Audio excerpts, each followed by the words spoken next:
Good afternoon and welcome to True Crime Mysteries. If you're new to the channel, hello and welcome, and if you're returning, welcome back.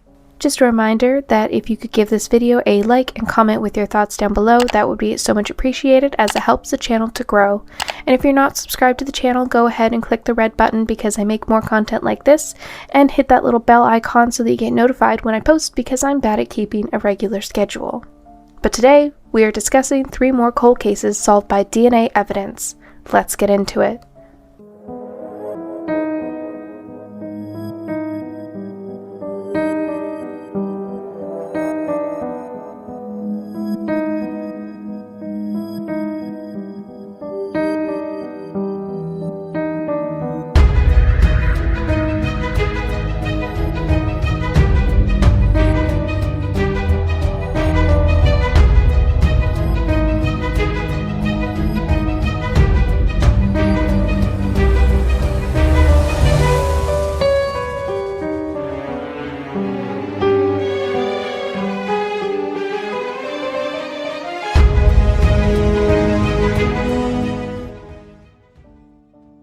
Number 1. Lori Nesson. On the evening of September 27, 1974, 15-year-old Lori Nesson was one of many students cheering in the crowds at a high school football game in Columbus, Ohio. After the game, Lori, an Eastmore High School honors student, joined her classmates at several parties. She was last seen leaving a party at 12:30 a.m., but never made it home. On September 28th, her body was found on Rose Hill Road in Reynoldsburg, Ohio. She was left naked in a ditch with her clothes scattered along the road for several miles. Lori's death was not initially classified as a homicide. Instead, the coroner described it as death by asphyxiation from an unknown means. Over the years, her case would be reviewed twice more, once in 1998 and again in 2007, to no avail. With a lack of evidence and a shortage of DNA testing capabilities, the case went cold and remained that way for decades. It wasn't until 2019 that the case was reopened. So Lori Nesson was a 15-year-old girl that was found naked on the side of the road, and they didn't know what happened to her, and this was 46 years ago. So over the years, there's been multiple attempts at trying to elucidate who a suspect could have been and what evidence might have been available. And ultimately, it was the tenacity of the Reynoldsburg Police Department to pursue this case and keep trying to find an answer that led us to where we are today. So the case was originally not classified as a homicide. The coroner had called it death by asphyxiation from an unknown means. So just recently, they were able to, with Reynoldsburg's persistence, they were able to get it turned over to a homicide. There were a lot of challenges just because the evidence collection and preservation back in that time period was much different than it is today because they didn't know about DNA. So once we got the evidence, we realized that it had been packaged in plastic, which is not good for DNA. And then we also were concerned about the age of the evidence. But we went ahead and moved forward with testing anyway, and due to advanced technologies in the field, as well as just the persistence of the law enforcement agency to get an answer, we were able to develop a profile from the genes and compare it to some suspects that they had developed, and we made an inclusion. So pretty exciting. So what was really cool about this case is that as this testing was in progress, the detective at Reynoldsburg Police Department had contacted me and told me that he had been having discussions with other area law enforcement to determine if there were any potential cases that were similar to his. Since it was a pretty, horrific crime, it had some unique details. There are always issues with preservation of evidence over time, just that the agency's not understanding back then what they had and the potential for it to be used as evidence. So when I still remember opening that data set and looking at it and just being like, oh my gosh, this actually gave us something. It's a 46-year-old piece of evidence, and we were able to, with the perseverance of the law enforcement agency and the advancement in our technology, able to actually get a profile. So it was definitely something that we all hope for in working these cases, is to get an answer and be able to provide closure for the family. So it was really cool. Reynoldsburg Patrol Officer Craig Bradford solicited the coroner's office to reopen and review the case based on a hunch he had. He then went through the files and found many inconsistencies that suggested Lori's death had involved foul play. In September of 2020, Officer Bradford presented the evidence to the Franklin County Coroner's Office, and Lori Nesson's death was officially ruled a homicide. Lori's family had suspected foul play from the beginning. "Somebody knows something," said Lori's sister, Toni Hastings, who was 13 at the time of her murder. "A 92-pound, 15-year-old girl does not lay down on the side of the road naked and die on her own." But that wasn't the end of the road for this case. In December of 2020, a local news station in Ohio shared an article updating Lori's case with the homicide ruling, and then the police got a tip that would change everything. Right after the segment aired, Police Sergeant Jim Coslow received a phone call from a cousin of the late Karen Adams, whose story was sadly very similar to Lori Nesson's. 17-year-old Karen Adams had been murdered 6 months after Lori on March 9, 1975. She had disappeared while walking to a friend's home. The next day, Karen's body was discovered in a ditch in Blacklick, Ohio, less than 4 miles from Reynoldsburg. Like Lori, Karen's murder was left unsolved for decades.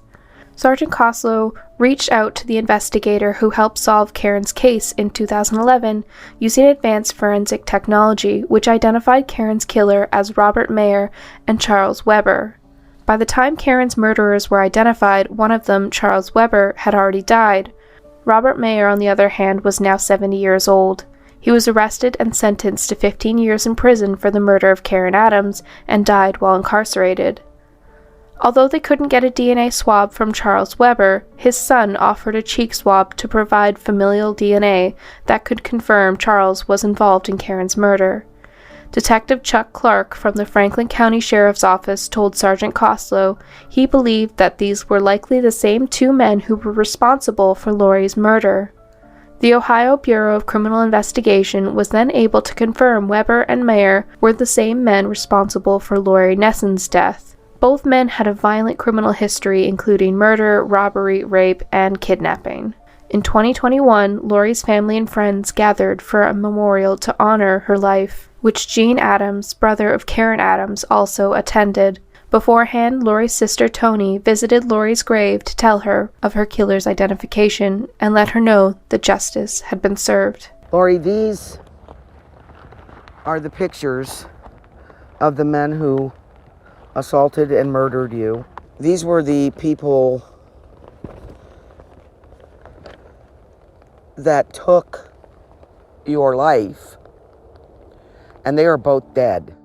I really hope that this opens the doors for other cases, for other families that have no answers, Toni Hastings said in a statement to media. Nobody should ever have to wait 46 years. Number 2, Judy Nesbitt. It was the day before Thanksgiving weekend, November 26, 1980, in Irvine, California. While many people were preparing for the weekend's festivities, the 42-year-old mother of 4, Judith, who went by Judy Nesbitt, was going to the Marina Dunes yacht anchorage in Newport Beach. The Nesbitt family had recently bought a home and decided to sell their boat, a 36-foot-long cabin cruiser called the Felicidad IV. According to Judy's son, she received a phone call at 9:30 that morning from a prospective buyer who booked a 1 p.m. appointment to see the yacht. Judy obliged and left to meet the potential buyer, but then hours passed by without a word from her. By 7 p.m., her husband Fred was worried and decided to head down to the marina to check on her.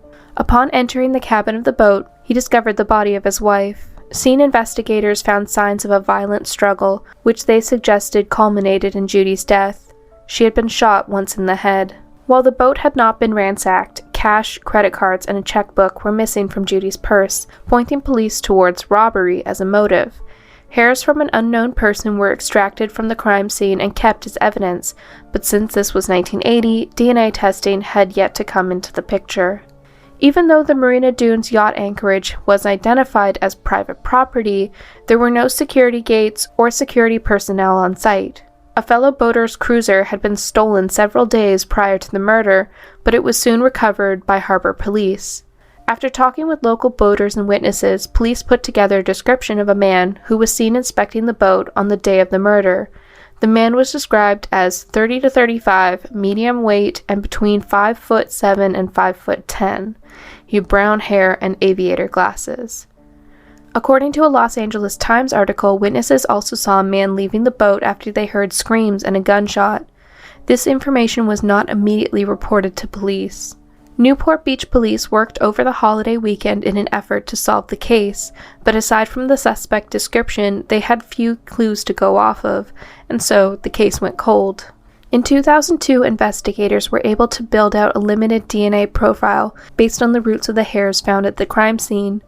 The profile was entered into the FBI's Combined DNA Index System, or CODIS, which analogs DNA information gathered and used by law enforcement agencies, but unfortunately they couldn't find a match within the database. Years passed, and although the police department never gave up on their search for Judy's killer, they had no further leads. Then in 2018, there was a break in the case. Green Laboratories, an independent testing lab, was able to produce a more detailed DNA profile extracted from the remaining hair shafts found at the crime scene. And on Monday, August 9, 2021, the Newport Beach Police Department announced they finally had identified Judy Nesbitt's killer.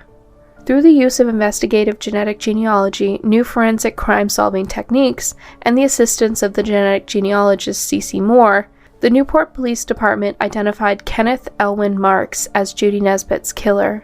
The police determined that Marks had been the one to make the 1 p.m. appointment under the guise of being a potential buyer for the yacht.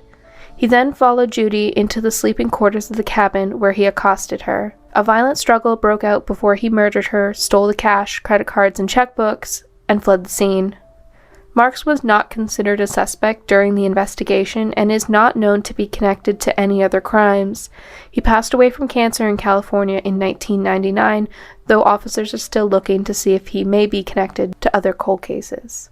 This was a landmark case as it included the first DNA extraction of its kind to identify a murderer during a criminal investigation in the United States.